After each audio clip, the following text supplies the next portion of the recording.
Кое е нещото, което някога се скрил от любим човек и той все още не знае за това? Бях откраднал на баща ми колата. Моля! За някакви занимавки или момчета, може би. От майка си. Да. Какво си скрил?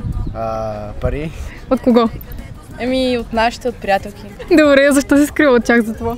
Срам те. И да, и не. И са ги познавали. Веднъж скрих от нашите и си взех една игра. Купил си я? Да. Каква игра?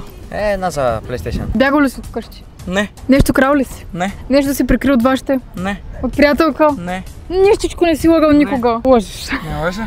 Крал ли си пари? Не. Ходил си в казино? Не. Ами какво?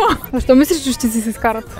Защото постоянно пукам пари за игри. И защото с един приятел много ни се караше кола и нямаше никой в нас си. А ти можеш да караш? Да? Ти взе ключа? Да. И той излязъл без колата? Да. А нещо друго да си скрил? Не. И той не разбра, че си взимал колата, така ли? Да. Не си облъснал, значи не е разбрал. Да. Купил си гифт карта и си скрил от нея. Да. Защо скрил от нея? Чу така? От какво се притесняваше? Па да ми изкара. Ага, ако искаш, обърни се пред камерата и си спечели дюнер. Добре. Добре. Не, чак. Ако искаш да си спечелиш дюнер, обръщаш се към камерата. Юху, баща си сега ще разбере. It was at this moment that he knew. He fucked up. А ти някога крил ли си от любим човек? Напиши ми в коментарите.